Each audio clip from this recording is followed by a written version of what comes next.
El doctor Bernardo Klicksberg es padre de la gerencia social, gran maestro de la Universidad de Buenos Aires y autoridad internacional en pobreza.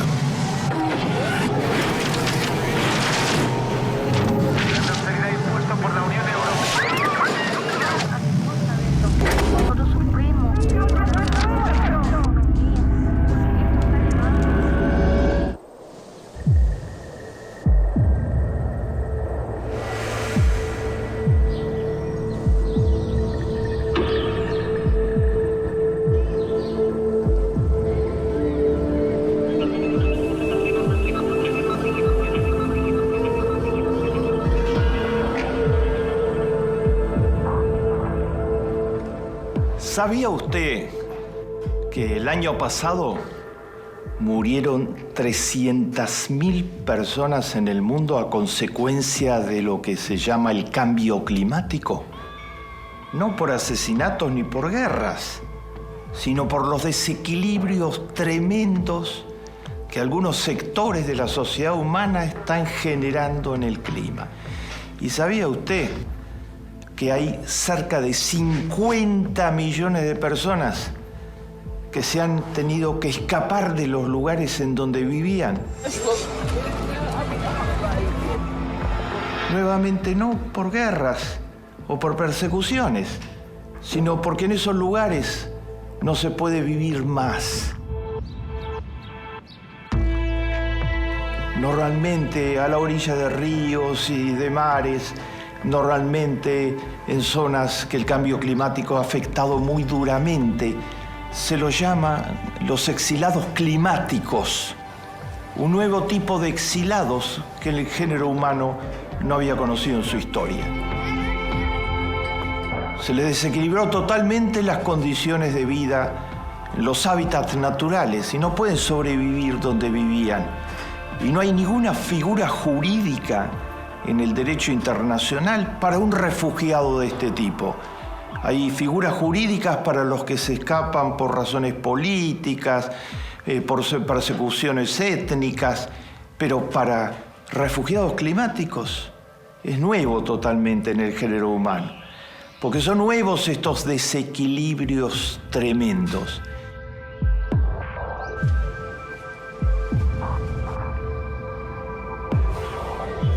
Y tanto los 300.000 que murieron el año pasado a consecuencia del cambio climático, como los 50 millones que en los últimos años se tuvieron que escapar de donde vivieron generaciones y generaciones de sus antecesores, la inmensa mayoría son pobres. Vamos a ocuparnos del cambio climático, de este que es uno de los mayores desafíos que enfrenta la humanidad en el siglo XXI.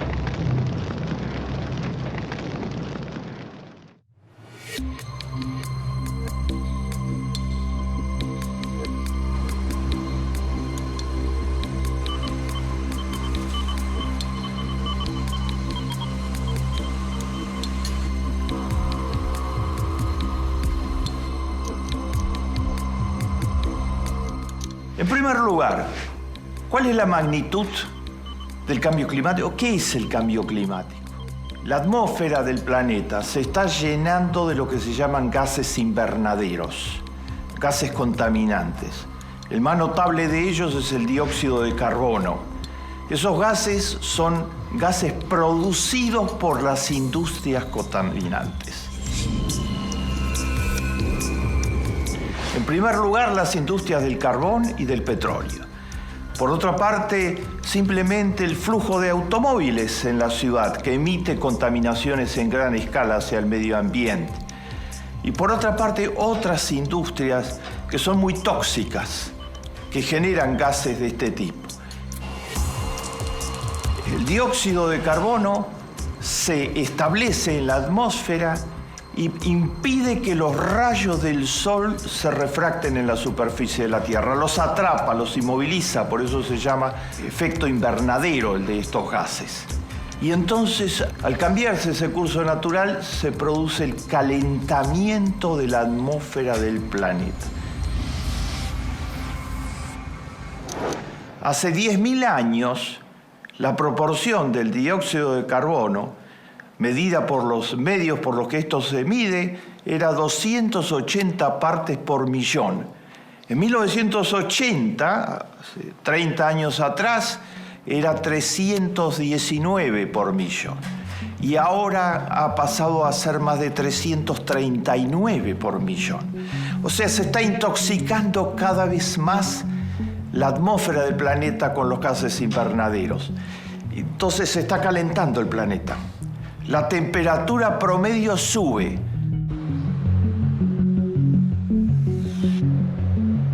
Cuando usted se queja de que hace mucho calor o de que hace mucho frío y que nunca fue así y que por qué en Buenos Aires hay lluvias tropicales,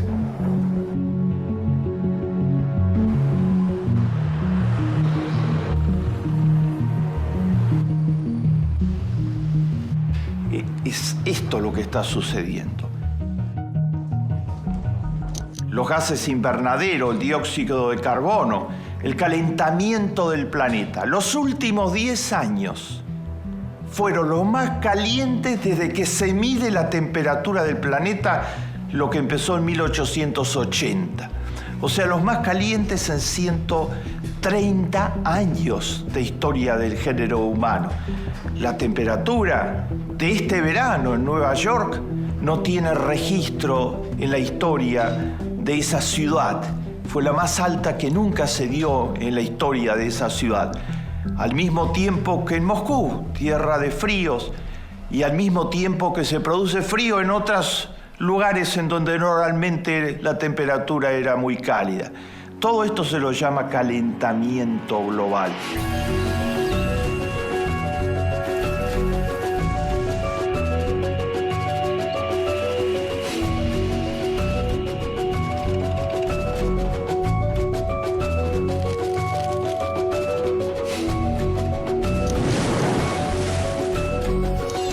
¿Qué pasa cuando la superficie de la Tierra se calienta y sube como está subiendo todos los años actualmente por efecto de los gases invernaderos?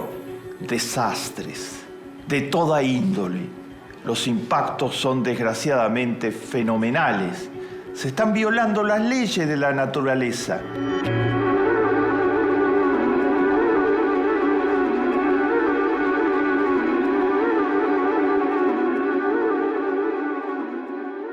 Albert Einstein, probablemente la mente más grande que tuvo el género humano en su historia, decía Einstein: Dios no juega los dados con el mundo. Y con eso quería decir que Dios creó al mundo con una armonía y un equilibrio entre sus distintos protagonistas, entre la naturaleza, los seres humanos, los vertebrados, los anfibios, el reino animal, el reino vegetal.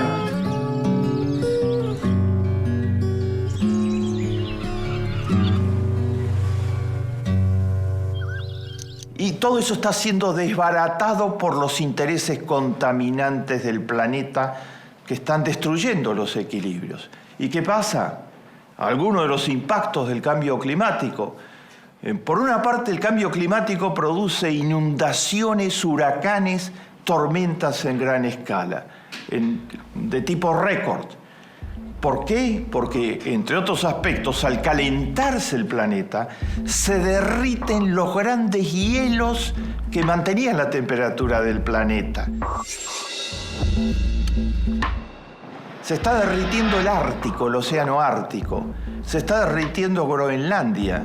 Se está derritiendo los glaciares como el Perito Moreno. Se están derritiendo las grandes extensiones heladas del planeta, y esas aguas se vuelcan sobre los mares y sobre los ríos finalmente y se producen desbordes, inundaciones en escala inédita. Además se rompen todos los equilibrios ecológicos diseñados por la mano divina y eso genera los huracanes, los ciclones, los terremotos en una proporción que no se conocía en la historia del género humano. Eso arrastra desde ya a las poblaciones que viven cerca, arrastra las economías de poblaciones pobres en todo el planeta, pero además trae epidemias en gran escala. Las inundaciones, los huracanes han hecho recrudecer epidemias que se consideran superadas en la historia del género humano. Está aumentando el dengue, está aumentando la malaria, están aumentando los mosquitos transmisores de epidemia.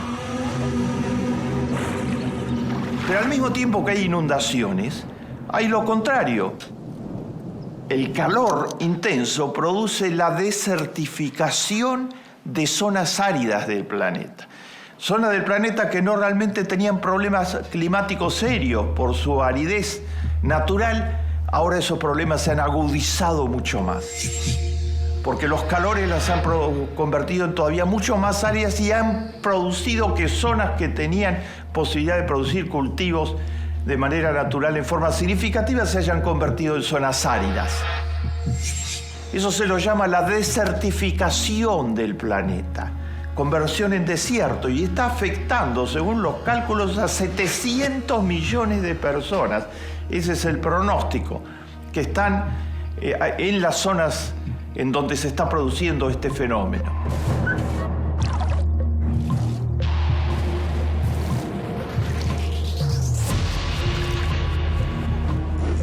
Hemos mostrado algunas de las líneas de lo que significa el cambio climático. Hemos mostrado algunos de sus impactos, déjenme agregarles uno más. 1 de cada 5 especies vertebradas está desapareciendo en el planeta. Estamos destruyendo la biodiversidad del planeta, asesinando especies completas. Y toda especie en el planeta es imprescindible para mantener equilibrios ecológicos y equilibrios biológicos, además de ser éticamente inadmisible que estemos asesinando especies enteras.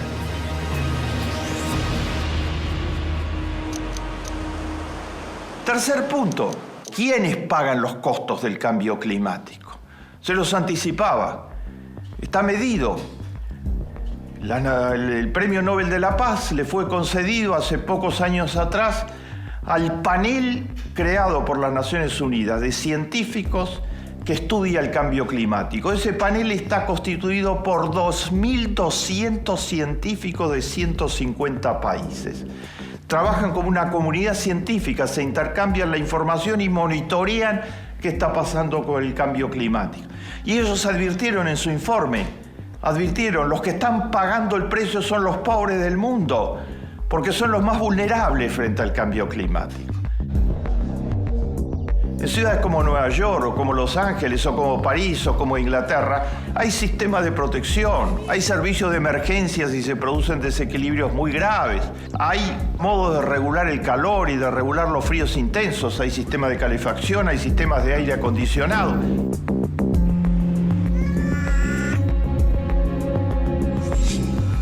Los pobres no tienen nada de eso. Si los afecta un desequilibrio, ¿a quién van a pedir ayuda? En los lugares en donde viven no hay servicios públicos de emergencia, ni quien los pueda ayudar. No tienen aire acondicionado, ni tienen calefacción. Si se les desequilibran las condiciones naturales, quedan expuestos a todos los desequilibrios. Y muchos de ellos son pescadores que el cambio climático está cambiando todas las posibilidades, está destruyendo especies anfibias y la pesca. Vean ustedes, por ejemplo, el mayor derrame de petróleo se dio hace 2 años atrás, lo hizo la British Petroleum en el Golfo de México, por ahorrarse unos centavos. Según mostraron los jueces, esta empresa, una de las más poderosas del planeta, produjo la mayor descarga contaminante que se haya producido en muchísimos años. Inundó totalmente de petróleo el Golfo de México. Destruyó la pesca de la que se alimentaban, de la que vivían miles de pescadores. Mató una cantidad de obreros que trabajaban allá. Produjo un desastre ecológico total.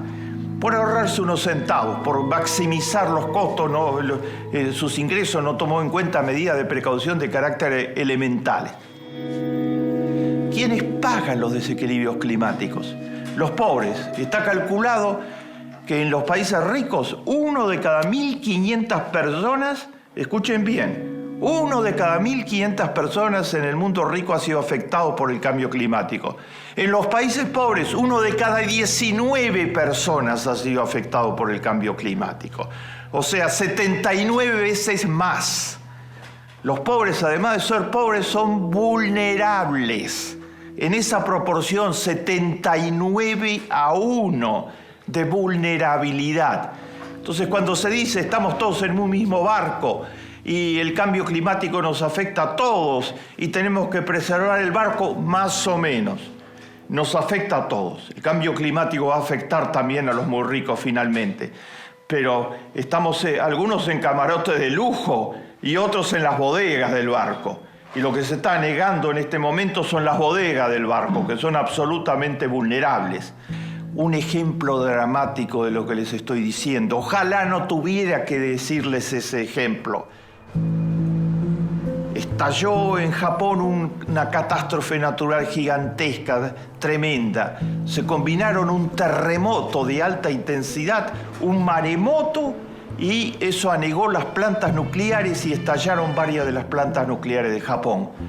En total murieron 10.000 personas, porque Japón es un país muy bien organizado. Es una sociedad que ha dado prioridad a los servicios públicos y a la actividad protectora del Estado. Las desigualdades no son gigantescas. Entonces todo eso funcionó y permitió enfrentar esto, que fue un desastre, pero limitando los daños humanos. Estalló en Haití, poco antes, un terremoto muy fuerte, pero de menor intensidad que el de Japón, de menor registro sísmico que el de Japón. Y no hubo maremotos, ni había plantas nucleares, ni nada. El número de muertos multiplicó el de Japón infinitas veces en Haití, porque gran parte de Haití hay un 80% de pobres. Entonces gran parte de las viviendas donde vivían los pobres se cayeron, no tenían ningún tipo de construcción antisísmica. Sobrevivieron la vivienda de los ricos de Haití, que esas tenían sistemas antisísmicos y estaban edificadas en lugares que en caso de que pasara algo tenían otras posibilidades de resistencia. Los pobres pagaron totalmente el terremoto de Haití con sus vidas. Se convirtió en un gigantesco campo crematorio Haití. Y hasta el día de hoy hay millones de desplazados y de refugiados como producto de la catástrofe natural. Eso es apartheid climático. Eso es la desigualdad que significa la distinta vulnerabilidad de pobres y ricos frente al cambio climático. Les he mostrado qué es el cambio climático. Les he mostrado los impactos que tiene. Les he mostrado cómo es totalmente desigual para pobres y para ricos.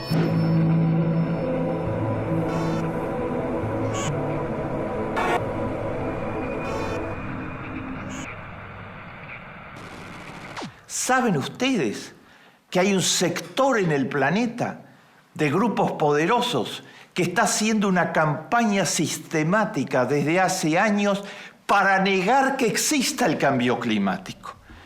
Dice que el panel de las Naciones Unidas de 2.200 científicos no sabe de lo que habla, que toda la comunidad científica mundial que tiene que ver con meteorología y que tiene que ver con el análisis del cambio climático no sabe de qué habla, solo ellos saben de qué hablan. Dicen que es una patraña. ¿Y quiénes son ellos?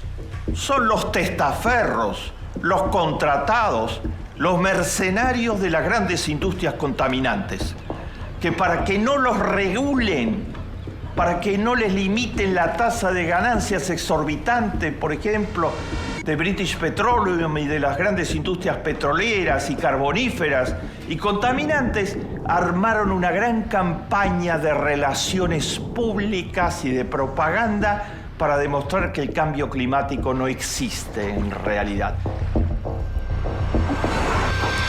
Y tienen políticos que siguen sus intereses. El Tea Party dice hoy en los Estados Unidos categóricamente que no hay tal cambio climático y que por lo tanto las regulaciones que sacó Obama para regular la contaminación hay que anularlas todas y que cierren la agencia que regula la contaminación ambiental en los Estados Unidos. El gobernador de Texas, que se llama Rick Perry, dijo hace pocas semanas: el cambio climático es una gran patraña. Y el New York Times, el principal periódico de los Estados Unidos, le contestó: al mismo tiempo que usted estaba diciendo que el cambio climático es una gran patraña, Texas tenía el mayor incendio forestal de su historia, producto del cambio climático, del ascenso total de las temperaturas que hizo estallar los bosques en fuego finalmente. Los negacionistas saben que están diciendo estupideces en definitiva, pero están protegiendo los intereses de los que no quieren ser regulados, que forman parte del 1% que explota al planeta en su conjunto.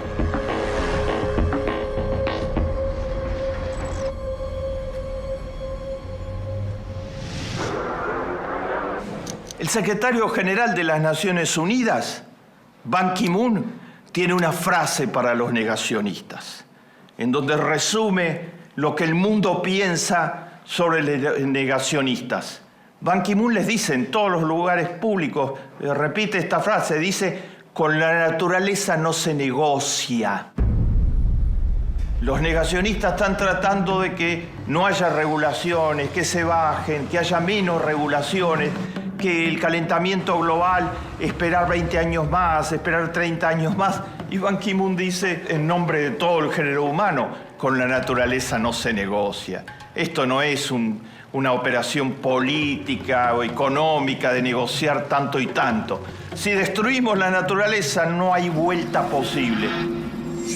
Los pronósticos en este momento es que si en los próximos 20 años no se hacen cosas muy de fondo para bajar el dióxido de carbono, el calentamiento global, se va a llegar a un momento de irreversibilidad, se llama, que no se va a poder volver atrás, porque la destrucción y el desequilibrio ya van a impedir que se pueda volver atrás.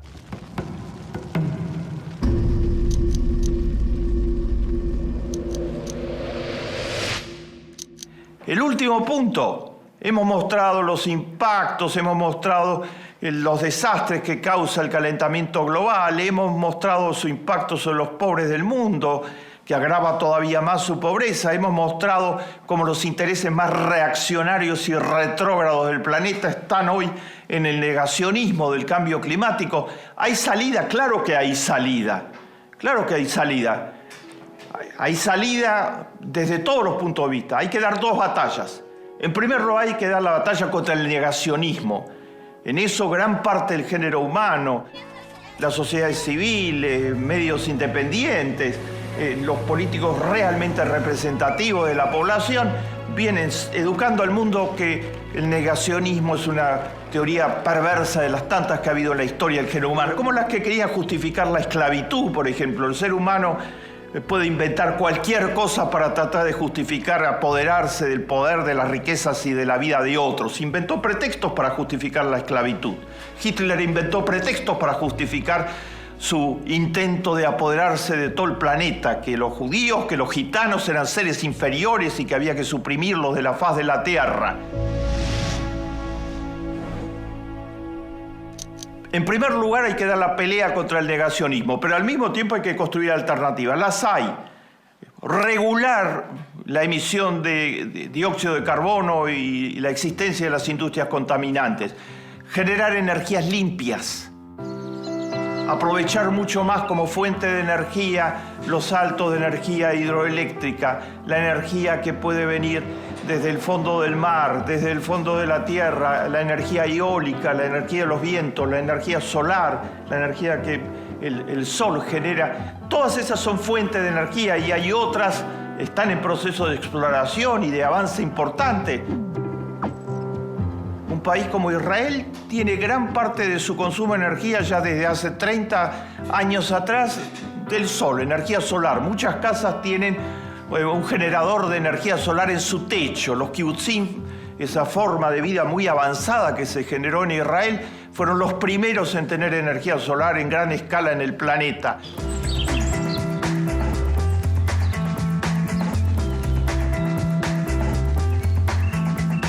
En las Islas Canarias, en España, toda la energía es una zona de altos vientos, es eólica. Aprovechan toda la energía de los vientos y toda la energía es de esa base que es una energía absolutamente limpia.